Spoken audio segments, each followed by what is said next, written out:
Hi hello வணக்கம். இன்னைக்கு நம்ம வீடியோல என்ன படம் பார்க்க போறோம்னா 2024ல ஒரு தமிழ் படமா வெளியாயிருக்க ஜமா. இந்த படத்துடைய ஒன்லைனர் என்னன்னா, படத்துல நம்ம கதாநாயகனுடைய பேரு கல்யாணம். இவரு பேர்ல மட்டும்தான் கல்யாணம் இருக்கே தவிர இவர் வாழ்க்கையில கல்யாணம்ன்ற ஒரு விஷயமே இல்ல. அது எதனாலன்னா, இவரு இந்த நாடகங்கள்லாம் நடிக்கிறவர். இவருக்கு எப்போதுமே பெண் வேஷம் தான் கொடுக்கறாங்க. அப்படி பெண் வேஷத்துல நடிச்சு நடிச்சு இவரு நார்மலாவே ஒரு பொண்ணு மாதிரியே பிஹேவ் பண்ண ஆரம்பிக்கிறாரு. இதனாலேயே அந்த ஊர் மக்கள் எல்லாரும் நம்ம கல்யாணத்தை அக்கா அக்கா அப்படின்னு சொல்லி கிண்டல் பண்ணிட்டு இருக்காங்க. இவங்க அம்மாக்கு தான் புள்ளைக்கு கல்யாணம் ஆகாமே இருக்கேன்னு ரொம்ப வருத்தம். தன்னோட புள்ள பெண் வேஷம் போட்டு நடிச்சிட்டு இருக்கிறதுனால தான் கல்யாணம் ஆகாமே இருக்கு. இவன் எப்படியாவது அர்ஜுனர் வேஷத்தை வாங்கி நடிச்சிட்டானா இவனுக்கு கல்யாணம் நடந்துரும் அப்படின்னு சொல்லி இவங்க அம்மா நம்புறாங்க. இதனால நம்ம கல்யாணம் அவரோட வாத்தியாரான தாண்டவத்துக்கிட்ட போய் இந்த தடவை நான் அர்ஜுனர் வேஷம் கட்டுறேன் அப்படின்னு சொல்லி கேட்க போக இங்க ஆரம்பிக்குது பிரச்சனை. இதுக்கப்புறம் நம்ம கல்யாணத்தோட வாழ்க்கையில என்னென்ன பிரச்சனைகள் எல்லாம் இவர் சந்திச்சாரு, கடைசியா அர்ஜுனர் வேஷம் கட்டினாரா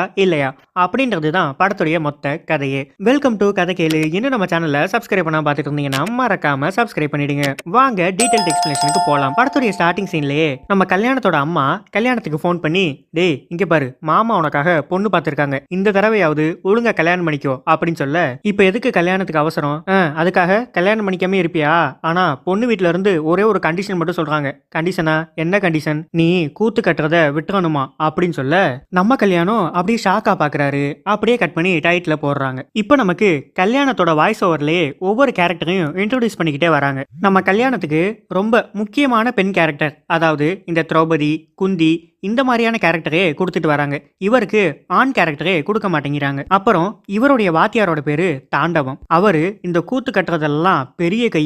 ஆம்பளை வேஷமா இருந்தாலும் சரி, பொம்பளை வேஷமா இருந்தாலும் சரி, அவரை மாதிரி ஆடுறதுக்கு அந்த ஜில்லாலே ஆளு கிடையாது. அப்படியே இன்னொரு ஆளும் இருக்காரு. அவருடைய பேரு பூனை. பூனையும் கிட்டத்தட்ட நம்ம வாத்தியார் மாதிரி தான். கூத்துல எல்லாமே அவருக்கு அத்துப்படி. இந்த பசங்க எல்லாருக்கும் கூத்துல நடிக்க சொல்லி தந்ததே இந்த பூனை தான். அது மட்டும் இல்லாம இந்த ஜில்லாவிலே தாண்டவத்தையே எதிர்த்து பேசுற ஒரே தைரியம் உள்ள ஆளு நம்ம பூனை. இப்ப நம்ம தாண்டவத்தா காமிக்கிறாரு. அவரு ஃபுல்லா குடிச்சிட்டு படுத்து கிடக்குறாரு. அந்த நேரம் நம்ம கல்யாணம் அவர் வீட்டுக்கு போறாரு. ஏன்னா இப்படி குடிச்சு குடிச்சு உடம்ப கெடுத்துக்கிற, உனக்கு தான் முடியல, குடிக்காம இரு, அதெல்லாம் எனக்கு தெரியும்டா போடான்னு சொல்லிடுறாரு. இப்ப அவர் மனைவி உள்ள இருந்து வெளியில வந்து, நல்லா கேளுப்பா, எப்ப பார்த்தாலும் குடிச்சுக்கிட்டே இருக்காரு அப்படின்னு சொல்ல, இப்ப நம்ம தாண்டவத்துக்கு இருமல் வர ஆரம்பிக்குது. நம்ம தாண்டவத்தோட பொண்ணு பேரு ஜகா. ஜகா தண்ணி எடுத்துட்டு வாமா அப்படின்னு சொல்ல, இப்ப ஜகா உள்ள இருந்து வெளியில வராங்க. நம்ம ஜகாக்கு கல்யாணத்தை ரொம்பவே பிடிக்கும். கிட்டத்தட்ட லவ் பண்றாங்கன்னே வைங்களேன். இப்ப ஜகாவும் வந்து அவங்க அப்பா கிட்ட, எதுக்குப்பா அப்படி குடிச்சிட்டே இருக்க அப்படின்னு சொல்லி கேட்க, அதுக்கு நம்ம ஜகா, என்ன 4 எழுத்து படிக்க வச்ச உடனே என்னையே கேள்வி கேட்கறியா, உன் வேலையை பாரு அப்படின்னு சொல்லி திட்டி அமைச்சிடுறாரு. இப்ப கல்யாணம் சரிண்ணே நான் அப்புறம் வரேன் அப்படின்னு வீட்டை விட்டு கிளம்ப,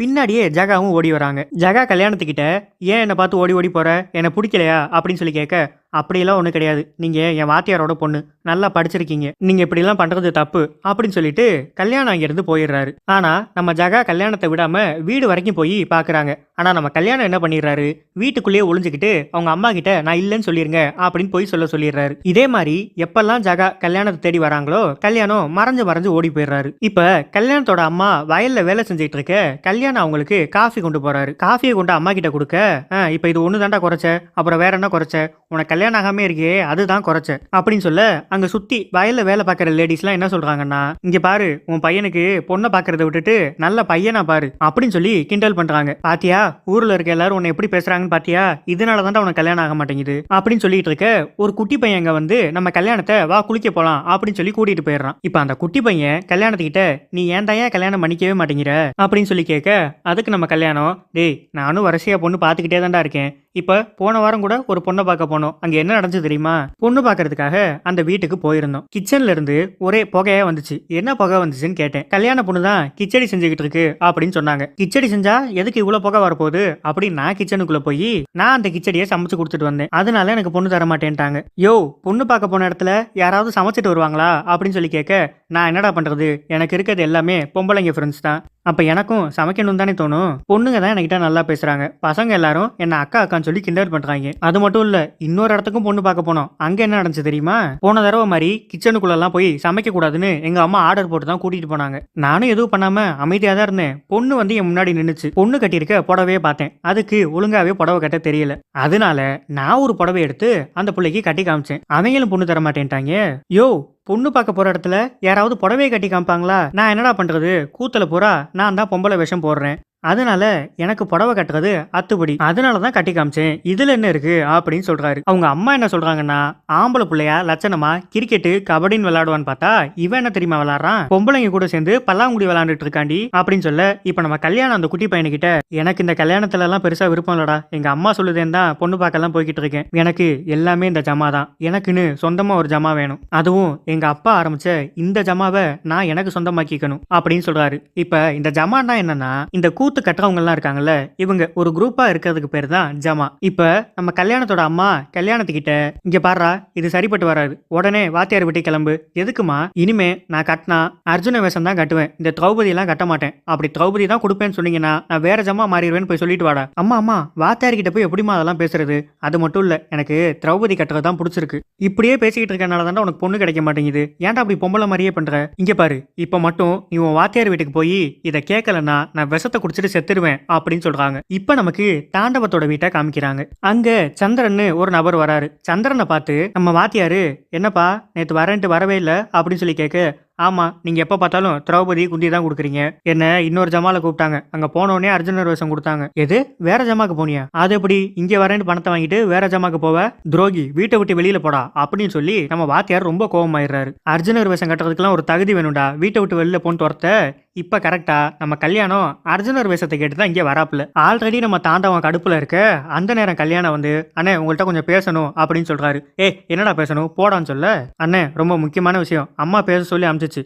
அம்மா அனுப்பிச்சிச்சா, என்ன விஷயம், இல்ல நான் எப்போதும் திரௌபதி குந்தி இது மாதிரி பொம்பளை வேஷம் தானே போட்டுட்டு இருக்கேன், அடுத்த நாடகத்திலயாவது எனக்கு அர்ஜுனர் வேஷம் கொடுங்க அப்படின்னு இவருக்கு தலைக்கு ஏறிடுது. டேய் என்னடா ஆளாளுக்கு வந்து அர்ஜுனர் வேஷத்தை கேட்டுட்டு இருக்கீங்க, அர்ஜுனர் மாதிரி நடிக்கிறது அவ்வளவு ஈஸியா, அதுக்கெல்லாம் ஒரு கம்பீரம் வேணும்டா, இந்த கத்தியை பிடிச்சி எங்க அர்ஜுனர் மாதிரி பேசு அப்படின்னு சொல்ல, நம்ம கல்யாணம் அப்படியே பயந்து போய் நிக்கிறாரு. இப்ப வாத்தியார் உடனே அந்த கத்தியை வாங்கி இவர் அர்ஜுனர் மாதிரி நடிச்சு காமிக்கிறாரு. புரியுதா, அர்ஜுனர்னா இப்படி நடிக்கணும், கண்ட கண்ட நாயெல்லாம் வந்து அர்ஜுனர் வேஷம் கேக்குது அப்படின்னு சொல்லி திட்டிட்டு போயிடுறாரு. நம்ம கல்யாணமா உட்காந்து அழுகுறாரு. மறுபடியும் வாத்தியார் வெளியில வந்து, டேய் யார் திட்டினா, அண்ணன் தானே திட்டினேன், டேய் அர்ஜுனர் விஷயத்தெல்லாம் அப்படி தூக்கி கொடுத்துட முடியாதுடா, உங்க அம்மா தான் புரியாம பேசுதுன்னா நீ வந்து என்கிட்ட கேட்டுட்டு இருக்க, நீ தாண்டா உங்க அம்மாக்கு சொல்லி புரிய வைக்கணும், சரி உங்க அம்மா எதனால இதை கேட்க சொன்னுச்சு, இல்ல பொம்பளை விஷயமே கட்டுறதுனால எனக்கு கல்யாணம் ஆக மாட்டேங்குது, அர்ஜுனர் விஷயம் கட்டினா எனக்கு கல்யாணம் ஆயிரும் சொல்லி அம்மா நம்புது. டேய் அதெல்லாம் ஒண்ணும் இல்லடா, நான் என்ன பண்ணிட்டு இருந்தேன், ஆரம்பத்துல பொம்பளை விஷயம் தான் போட்டுட்டு இருந்தேன், பொம்பளை விஷயத்துல என்ன பார்த்துதான் உங்க அண்ணி என்னைய லவ் பண்ணி கல்யாணம் பண்ணிக்கிச்சு, பொம்பளை விஷயம் போட்டாதான்டா பொண்ணுங்களுக்கு ரொம்ப பிடிக்கும், உங்க அப்பா மட்டும் என்ன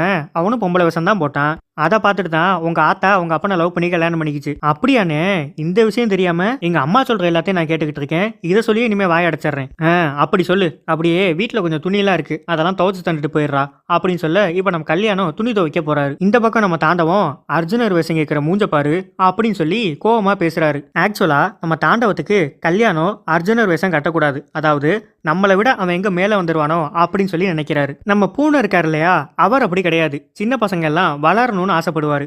அவர் நம்ம கல்யாணத்தை கூப்பிட்டு, ஏண்டா வாத்தியார் வீட்டில் இது மாதிரி நடந்துச்சான், என்கிட்ட ஒரு வார்த்தை கூட சொல்லல, உனக்கு அர்ஜுனர் நடிக்க வராது, இந்தாடா கத்திய புடுறா நடிடான்னு சொல்ல, இப்ப கல்யாணம் அப்படியே அர்ஜுனர் மாதிரி நடிச்சு காமிக்கிறாரு. நடிக்க வருதுல, அப்புறம் ஏன்டா அவன் முன்னாடி நடிக்கல, இல்ல வாத்தியார் கேட்டோன்னா பயமாயிருச்சு, இந்த பயம் தாண்டா, இந்த பயத்தினாலதான் அவன் உங்களை போட்டு அமுக்கிக்கிட்டே இருக்கான், நீங்க எல்லாம் மேல வந்தா அவனுக்கு பிடிக்காதரா, இங்க பாரு இந்த ஊர் மக்கள் உன்னைய மதிக்கணும்னா நீ அர்ஜுனர் வேஷம் காட்டணும், அதுக்கு முதல்ல இந்த ஊர் ஆளுங்களுக்கு ஓ மேல நம்பிக்கை வரணும், அந்த ஊர்ல எல்லாம் யார் அர்ஜுனர் வேஷம் கட்டுவாங்கன்னா சாமிக்கு கூழ் ஊத்தி அந்த சாமியை அழைப்பாங்க, யார் மேல சாமி வருதோ அவங்க தான் அர்ஜுனர் வேஷம் கட்டணும். இப்போ அந்த சாமி அழைக்கிறதுக்கு எல்லாரையும் வரிசையா நிக்க வைப்பாங்க, இந்த வருஷம் நீ அந்த வரிசையில நில்லு, உனக்கு சாமி வந்தா நீ தானடா அர்ஜுனர் ஆட போற, அது மட்டும் இல்ல சொந்தமா நீ ஒரு ஜமா ஆரம்பி அப்படின்னு சொல்ல, இப்ப நம்ம கல்யாணம் இந்த மத்த ஆர்டிஸ்ட்லாம் இருப்பாங்கல்ல அவங்க கிட்ட எல்லாம் போய், அண்ணே நான் சொந்தமா ஜமா ஆரம்பிக்க போறேன் அப்படின்னு சொல்ல, சூப்பர்ப்பா நாங்கெல்லாம் சப்போர்ட் பண்றோம், ஆனா அட்வான்ஸ் 500 1000 கொடுத்தேனா தான் எங்களால வர முடியும் அப்படின்னு நம்ம கல்யாணமும் அவர்கிட்ட இருக்க கொஞ்சம் பணத்தை கொடுத்துட்றாரு. இப்ப நமக்கு ஜெகாவை காமிக்கிறாங்க.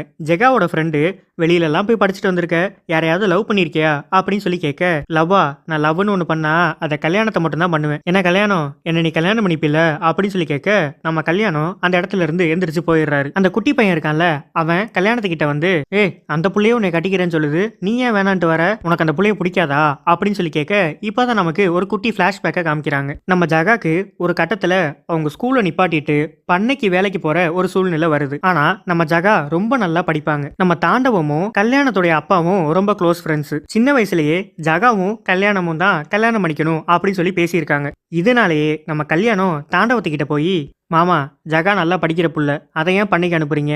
அது போய் படிக்கட்டும், எனக்கு தான் படிப்பு வராதுல்ல, நான் பண்ணைக்கு போறேன் அப்படின்னு சொல்லி ஜகாக்கு பதிலா நம்ம கல்யாணம் அந்த பண்ணைக்கு வேலைக்கு போயிருக்காரு. ஆனா இவர் பண்ணையில ரொம்பவே கஷ்டப்படுறாரு. கல்யாணத்தோட அம்மா அவங்க ஹஸ்பண்ட் கிட்ட, அந்த பிள்ளைக்காக நம்ம புள்ள எதுக்கு வேலைக்கு போகணும்? என்னடி இப்படி பேசுற?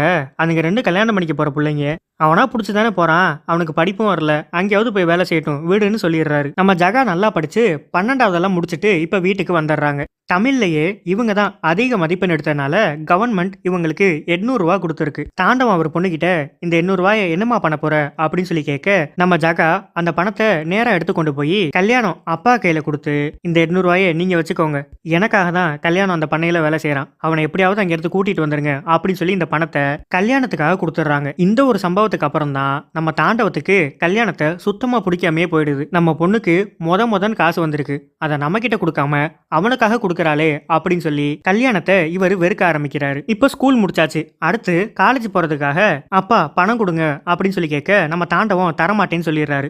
இப்பயும் நம்ம ஜகா வந்து, மாமா, நான் உங்க கூட கூத்து கட்டுறேன், எப்படியும் சம்பளம் கொடுப்பீங்கல்ல, எனக்கு சம்பளம் தராம அந்த காசை ஜகாவை படிக்க வைங்க அப்படின்னு சொல்லி இவர் காசே வாங்கிக்காம ஜகாக்காக தான் இந்த கூத்துல எல்லாம் நடிக்கவே ஆரம்பிக்கிறாரு. நம்ம ஜகாவும் வெளியூருக்கு காலேஜ் படிக்க போயிடுறாங்க. நம்ம தாண்டவம் கல்யாணத்துக்கு எப்போதுமே பொம்பளை வேஷம் மட்டும் தான் கொடுக்கறாரு. இதனாலேயே அவரோட பிஹேவியரும் பொண்ணுங்க மாதிரியே சேஞ்ச் ஆயிடுது. நம்ம கல்யாணம் அந்த குட்டி பையனுக்கிட்ட என்ன சொல்றாருன்னா, ஜகா படிக்க போறதுக்கு முன்னாடி நான் இருந்தது வேற, இப்ப நான் இருக்கிறது வேற, அது நல்லா படிச்சிருக்கு, படிச்ச மாப்பிளைய பார்த்து கல்யாணம் பண்ணிக்கட்டும், அது மட்டும் இல்லாம நல்லா ஆம்பளையா பார்த்து கல்யாணம் பண்ணிக்கட்டும். இப்ப நான் அவளை கல்யாணம் பண்ணிக்கிட்டேன்னு வையேன், இந்த ஊர்ல இருக்க எல்லாரும் அவளை பார்த்து உன் புருஷன் ஒரு அக்கா அப்படின்னு சொல்லி கிண்டல் பண்ணாங்கன்னு வை, அவ மனசு எவ்வளவு கஷ்டப்படும், அதனால அந்த புள்ள நமக்கு வேணாண்டா அப்படின்னு சொல்றாரு. இதையெல்லாம் நம்ம ஜகா வெளியில இருந்து கேட்டுட்டு இருக்காங்க. அவங்க உள்ள வந்து, எவன்டா ஆம்பளை, உன்னை இப்படி எல்லாம் கிண்டல் பண்ணிட்டு இருக்காங்களே, அவங்கள ஆம்பளை, எவன் ஒருத்தன் தனக்கு பிடிச்சவங்களுக்காக எந்த எல்லைக்கும் போறானோ அவன் தாண்டா ஆம்பளை, என் கண்ணுக்கு நீ தான் ஆம்பளையா தெரியுற அப்படின்னு சொல்ல, இப்ப நம்ம கல்யாணமும் சரி நம்ம ஜகாவே கல்யாணம் பண்ணிக்கலாம் அப்படின்னு ஒரு முடிவுக்கு வந்துடுறாரு. இப்ப அவர் அம்மாவை கூட்டிக்கிட்டு தாண்டவ வீட்டுக்கு பொண்ணு கேட்கறதுக்காக போறாரு. வாங்க, என்ன கையில தட்டோட வந்திருக்கீங்க அப்படின்னு சொல்லி கேட்க, என்னப்பா எல்லாம் சின்ன வயசுலயே முடிவு பண்ணது தானே, உன் பிள்ளைய தான் பொண்ணு கேட்டு வந்திருக்கோம் அப்படின்னு சொல்ல, எது பொண்ணு கேட்டு வந்திருக்கீங்களா? பொண்ணு கேட்டு வரதுக்கெல்லாம் ஒரு தகுதி தர வேணாம், யார் பொண்ணை யார் வந்து கேட்கறது? அந்த நிக்கிறானே உன் புள்ள, அவன் என்கிட்ட கை கட்டி காசு வாங்குற நாய், அவனுக்கு என் புள்ளைய கொடுக்க சொல்றியா?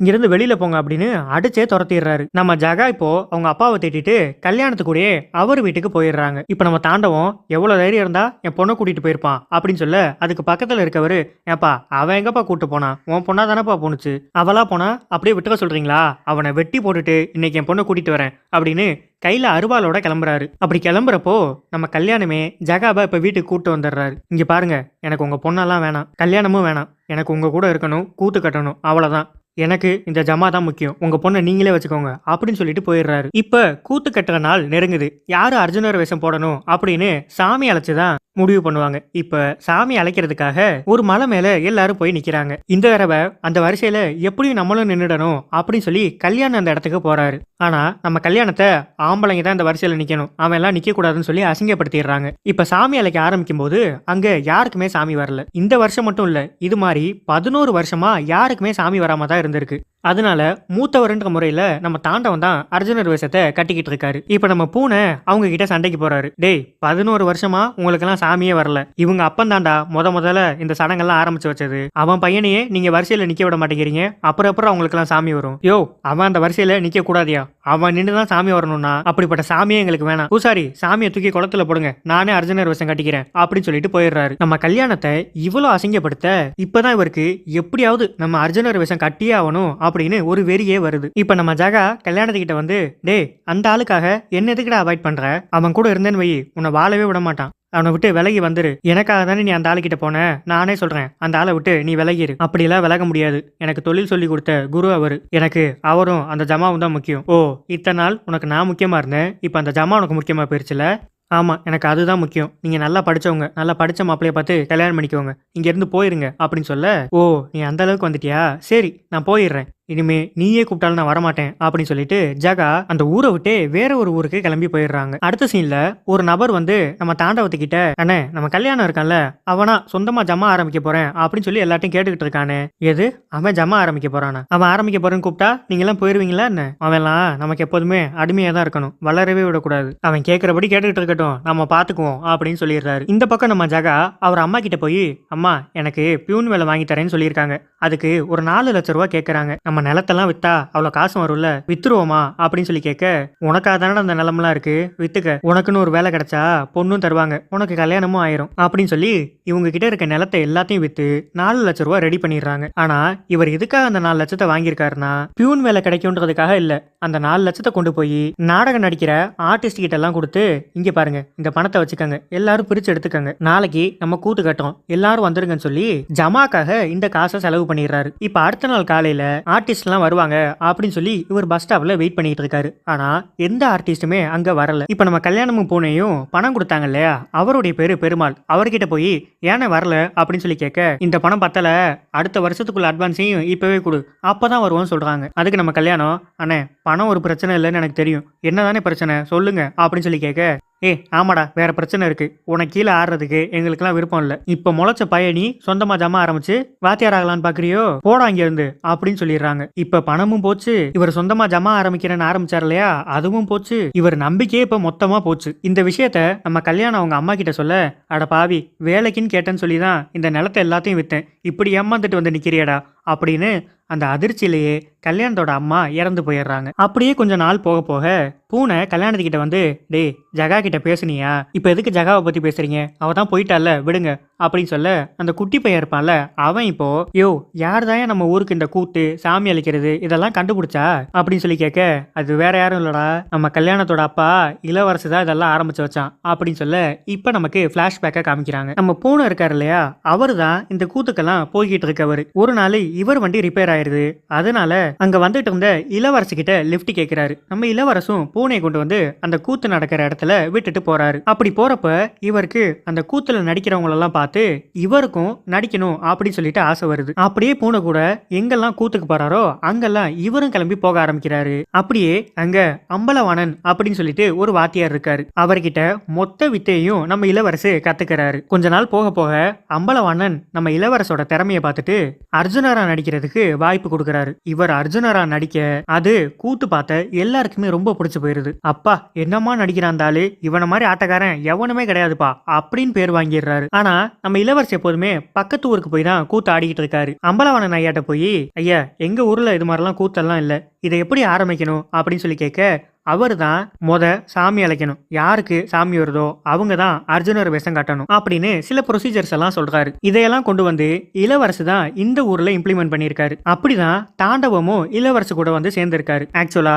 இந்த ஜமாவை ஸ்டார்ட் பண்ணது நம்ம இளவரசு தான். அந்த ஜமாக்கு அம்பலவாணன் நாடக குழு அப்படின்னு அவரோட வாத்தியார் பேரையே அந்த ஜமாக்கு வச்சிருக்காரு. இப்ப இவங்க 2 பேரும் பெரிய ஆட்டக்காரரா வந்துடுறாங்க. இவங்க மத்த ஜமாலெல்லாம் போய் பெர்ஃபார்ம் பண்ணிட்டு இருக்காங்க. இப்ப இவங்களுக்கு என்ன தோணுதுன்னா, நம்மளே ஏன் சொந்தமா ஜமா ஆரம்பிக்க கூடாது, ஏன்பா சொந்தமா ஜமா ஆரம்பிக்கணும்னா அதுக்கு பணம் வேணுமேப்பா. நம்ம இளவரசு அவர்கிட்ட இருக்க கொஞ்சம் பணத்தை கொடுக்கறாரு. ஆனா நம்ம தாண்டவத்துக்கிட்ட அப்ப பெருசா பணம்லாம் இல்ல. அவர் என்ன பண்றாரு, இவருக்கு ஜகான்னு ஒரு பொண்ணு இருக்காங்கல்ல, அவங்க மட்டும் இல்ல ஜகாக்கு ஒரு அக்காவும் இருக்காங்க, அவங்கள கொண்டு போய் பண்ணையில விட்டுட்டு அந்த காசுல தான் இவங்க 2 பேரும் சேர்ந்து ஜமாவை ஆரம்பிச்சிருக்காங்க. ஒரு கட்டத்துல ஜகாவுடைய அக்கா வயசுக்கு வந்துடுறாங்க, அதனால அவங்கள பண்ணைக்கு அனுப்ப முடியல. அவ இல்லைன்னா என்ன, அதான் 2வது பொண்ணு ஜகா இருக்கல, அவளை அனுப்பலான்னு முடிவு பண்ணும்போது தான் நம்ம கல்யாணம் அவ நல்லா படிக்கிற புள்ள, அவளை ஏன் பண்ணைக்கு அனுப்புறீங்க, நான் போறேன்னு சொல்லிட்டு ஜகாவை படிக்க அனுப்பியிருப்பாரு. கொஞ்ச நாள் ஆக ஆக நம்ம கல்யாணத்துக்கும் இவர் அப்பாவும் தாண்டவமும் பொம்பளை வேஷம் போட்டு ஆடுறது ரொம்பவே பிடிச்சு போயிடுது. அதனால இவரும் கூத்து கட்டலாம் அப்படின்னு சொல்லிட்டு இந்த ஜமாக்குள்ள வராரு. நம்ம தாண்டவம் என்ன ஐடியால இருந்தாருன்னா,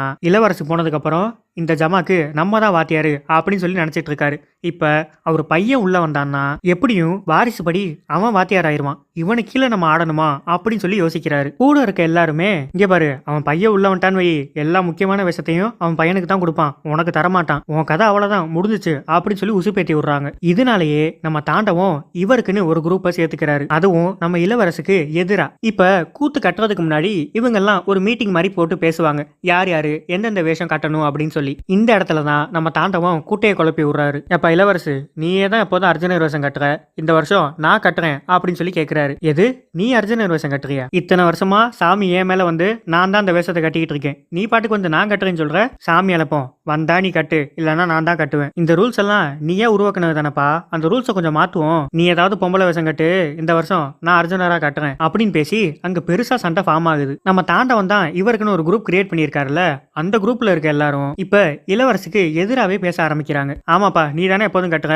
இந்த வருஷம் தாண்டவன் கட்டட்டும் அப்படின்னு சொல்லி நம்ம இளவரச அசிங்கப்படுத்திடுறாங்க. அர்ஜுனர் வேஷம் கட்டாட்டி இந்த நாடகத்திலே நான் நடிக்க மாட்டேன் அப்படின்னு அவர் கோவமா போயிடுறாரு. இப்ப இந்த ஜமாவே இவர் ஆரம்பிச்சதுதான். இது மாதிரி குட்டையை குழப்பி தாண்டவம் அதை அவர் கையில எடுத்துக்கிட்டாரு. இத நம்ம இளவரசால கொஞ்சம் கூட தாங்கிக்க முடியல. இந்த ஊர்லயே நம்ம இருக்க கூடாதுன்னு வேற ஊரு கிளம்பி போறாங்க. ஆனா அங்க போய் அவர் டெய்லி குடிச்சு குடிச்சு ஒரு கட்டத்துல செத்தே போயிடுறாரு. ஆனா நம்ம கல்யாணம் கூத்து மேல இருக்க ஆர்வத்தினால போய் தாண்டவத்துக்கிட்டே சேர்ந்துடுறாரு. தாண்டவம் என்ன சொல்றாருன்னா, இங்க பாரு, இனிமே நம்ம மாமன் எல்லாம் கூப்பிடக்கூடாது, அண்ணன் தான் கூப்பிடணும் அப்படின்னு சொல்லி அப்பையில இருந்தே நம்ம கல்யாணத்தை ஒரு அடிமை மாதிரியே நடத்திட்டு வந்திருக்காரு. இப்ப மறுபடி பிரசன்ட்டுக்கே வந்துடுறாங்க. மறுபடியும் கூத்து கட்டுற நாள் நெருங்குது. சாமி அழைக்கிறதுக்காக எல்லாரும் அந்த மலைக்கு மேல போய் வரிசையா நிக்கிறாங்க. இந்த தடவை எப்படியாவது நம்ம அந்த வரிசையில நின்னே ஆகணும்னு தைரியமா போய் தண்ணி எல்லாம் ஊத்திக்கிட்டு நம்ம கல்யாணம் அந்த வரிசையில நின்னுறாரு. டேய், நீ எதுக்கிட்ட அந்த வரிசையில வந்து நிக்கிற, எத்தனை தடவை சொன்னாலும் உனக்கு புரியாது, ஓரமா போடா அப்படின்னு சொல்ல, இப்ப அந்த ஊர்ல இருக்க யங்ஸ்டர்ஸ் எல்லாரும் ஒரு குரூப்பா சேர்ந்துக்கிட்டு, ஏன் நீங்க தான் இப்போ அர்ஜுனர் வேஷம் கட்டணுமா,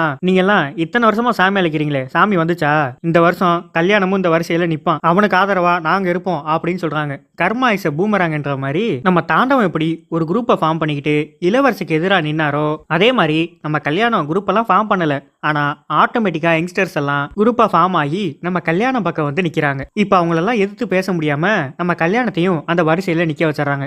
இப்ப சாமி அழைக்க பார்த்தா நம்ம கல்யாணத்துக்கு சாமி வந்துருது. அதனால எப்படியும் இந்த தடவை நம்ம கல்யாணம் தான் அர்ஜுனர் வேஷம் கட்டணும் அப்படின்ற சூழ்நிலை வந்துருது. அடுத்த சீன்ல இப்ப நம்ம ஜகா திரும்ப இந்த கிராமத்துக்கே வந்துடுறாங்க. கல்யாணம் ஜகாவை ஒரு கோயில்ல பாக்குறாரு. ஜகா கிட்ட போய், ஏன் என்கிட்ட பேச மாட்டேங்கிற அப்படின்னு சொல்லி கேட்க, நீ தானே என்ன போன் சொன்ன, இப்ப எதுக்கு வந்து பேசுற, இங்க பாரு, நான் இப்ப உன்னை போன் சொன்னதுக்கு காரணம் இருக்கு. உங்க அப்பா எப்படி வித்தையா பேசி இந்த ஜமாவை எங்க அப்பா கிட்ட இருந்து வாங்கினாருன்னு உனக்கு நல்லாவே தெரியும். எனக்கு இந்த ஜமா திரும்ப வேணும். எங்க அப்பா ஆரம்பிச்சது, அப்படி நான் யாருக்கும் தூக்கி கொடுத்துட முடியாது. அப்ப நான் உன் கூடயே வரேன்னு சொல்லி வந்திருந்தேன்னு வை, இந்த ஜமாவை விட்டு என்ன தூக்கி இருப்பாங்க, ஜமா மொத்தமா என் கையை விட்டு போயிருக்கும். இங்க பாரு, ஜமா மட்டும் என் கைக்கு வரட்டும், உன்னை நான் தாலி கட்டி கூட்டு போறேன் அப்படின்னு சொல்ல, இனிமேலாம் என்னால ஒன்னும் நம்ப முடியாது. நான் போனப்ப ஒரு போனாச்சும் பண்ணியாடா நீ, நான் தப்பு பண்ணிட்டேன், வேற யாராவது கல்யாணம் பண்ணிருக்கணும் அப்படின்னு சொல்லிட்டு அவங்க போயிடுறாங்க. இப்ப கூத்து கட்டுற நாள் வந்துருச்சு. நம்ம கல்யாணம் அர்ஜுனர் வேஷம் போடலாம் அப்படின்னு சொல்லி ரெடியாக போறப்போ தாண்டவம் அங்க வராரு. என்னப்பா கல்யாண வாத்தியாரே, அர்ஜுனர் வேஷம் போட போறீங்களா, போடுங்க போடுங்க. அதுக்கு முன்னாடி அர்ஜுனர் 18வது நாள் போர்ல ஒரு பாட்டு பாடுவாரு, பாடு அப்படின்னு சொல்ல நம்ம கல்யாணமும் பயப்படாம தைரியமா பாடிடுறாரு. ஓ, எல்லாத்தையும் கத்துக்கிட்ட, அப்ப வாத்தியாராக தயாரா தான் இருக்கு. மத்த ஆர்டிஸ்ட் கிட்ட எல்லாம், என்னப்பா கல்யாணம் வாத்தியாரா இருந்து அவர் கீழே நீங்க ஆடலாம் தயாரா, நல்லா புரிஞ்சுக்கங்கப்பா, இவன் வாத்தியாரு, இவனுக்கு கீழே நம்ம ஆடணும், நல்லா யோசிச்சு ஒரு முடிவெடுங்க அப்படின்னு குழப்பி விட்டுட்டு போயிடுறாரு. இப்ப அந்த ஆர்டிஸ்ட் எல்லாரும், இங்க பாருங்க, அவனுக்கு கீழே எல்லாம் நாங்க ஆட மாட்டோம், எங்க தாண்டவம் வாத்தியார் வரட்டும், அப்பதான் நாங்க ஆடுவோம் அப்படின்னு சொல்லிடுறாங்க. எப்ப தாண்டவம், அதான் எல்லாரும் இப்படி சொல்றாங்கல்ல, வந்து ஆடுப்பா அப்படின்னு சொல்ல, நான் இன்னைக்கு ஜமால ஆடணும்னா கல்யாணம் அவங்க அப்பன் கட்டின அர்ஜுனர் வேஷத்தை போடக்கூடாது, அர்ஜுனர் வேஷத்தை நான் தான் போடுவேன், இதுக்கு சம்மதம்னா நான் ஆடுறேன், இல்லன்னா இன்னைக்கு ஜமாவே நடக்காதுன்னு சொல்லிடுறாரு. இப்ப சாமிக்காக எப்படியும் இந்த ஜமாவை நடத்தி தான் ஆகணும். அதுக்காக நம்ம கல்யாணமும் சரி நான் திரௌபதி வேஷமே போட்டுக்கிறேன் அப்படின்னு சொல்லிடுறாரு. உனக்கு இன்னைக்கு திரௌபதி வேஷம் கூட கிடையாது, குந்தி வேஷம் போடு அப்படின்னு சொல்றாரு. குந்தியை பொதுவா யாரு கொடுப்பாங்கன்னா, புதுசா யாராவது அந்த நாடகத்துல வந்து சேர்ந்தாங்கன்னா அவங்களுக்கு கொடுக்குற ஒரு கேரக்டர், அதை தூக்கி நம்ம கல்யாணத்துக்கு கொடுத்துட்றாரு. கொஞ்ச நேரத்துல இப்ப கூத்து ஸ்டார்ட் ஆயிடுது. மகாபாரத போர் சீனை நடிச்சுக்கிட்டு இருக்காங்க. போர்ல நம்ம கர்ணன் இறந்துருவார் இல்லையா, இப்ப கர்ணனா நம்ம தாண்டவ வாத்தியார் தான் பண்றாரு. கர்ணன் இறந்த விஷயம் நம்ம குந்தி தேவிக்கு தெரிய வர, குந்தி போர்க்காலத்துல வந்து கர்ணனை பார்த்து கத்தி அழுவாங்க இல்லையா, இதே மாதிரி நம்ம கல்யாணமும் வந்து பயங்கரமா கத்தி பர்ஃபார்ம் பண்றாரு. இவர் பர்ஃபார்ம் பண்றதை பார்த்துட்டு அந்த கூத்து பாக்குறவங்களும் சரி, அந்த கூத்துல இவர் கூட நடிக்கிற ஆர்டிஸ்டும் சரி கண் கலங்கி நிக்கிறாங்க. இது கூடவே அங்க செத்த மாதிரி நடிச்சிட்டு இருக்காரு இல்லையா நம்ம தாண்டவம், அவர் கண்ணுமே கலங்குது. இப்ப அந்த சீன் நடிச்சு முடிச்சுட்டு எல்லாரும் உள்ள போக, இப்பதான் நம்ம தாண்டவத்துக்கு குற்ற உணர்ச்சியே ஆரம்பிக்குது. சே, இப்படிப்பட்ட கலைஞனை நம்ம கீழே போட்டு அமுக்கிக்கிட்டே இருந்திருக்கமே, ஒரு அடிமை மாதிரி நடத்திட்டோமே அப்படின்னு சொல்லி நம்ம தாண்டவம் நேரா போய் கல்யாணத்தோட காலிலே விழுந்துடுறாரு. விழுந்து அங்கேயே செத்தும் போயிடுறாரு. அப்படியே நமக்கு 2 மாசத்துக்கு அப்புறம் என்ன நடக்குதுன்னு காமிக்கிறாங்க. மறுபடியும் கூத்து நடக்க இருக்க, அந்த கூத்துக்கு அர்ஜுனர் வேஷம் யாரு போடுறாங்கன்னா நம்ம கல்யாணம் தான் போடுறாரு. நம்ம கல்யாணம் அர்ஜுனரா நடிக்கிறத பார்த்துட்டு எல்லாரும் மிரண்டு போயிடுறாங்க. இப்ப கடைசியா நம்ம கல்யாணம் ஆசைப்பட்டபடியே இந்த ஜமா ஜமாவும் அவர் கைக்கு வந்துருச்சு. இவரும் அர்ஜுனர் வேஷத்தை போட்டுட்டாரு. அப்படியே கட் பண்ணி இந்த படத்தை முடிச்சிடுறாங்க. இந்த படம் கண்டிப்பா உங்களுக்கு பிடிச்சிருக்குன்னு நினைக்கிறேன். இதே மாதிரி அடுத்த ஒரு இன்ட்ரெஸ்டிங்கான மூவில உங்களை சந்திக்கிறேன்.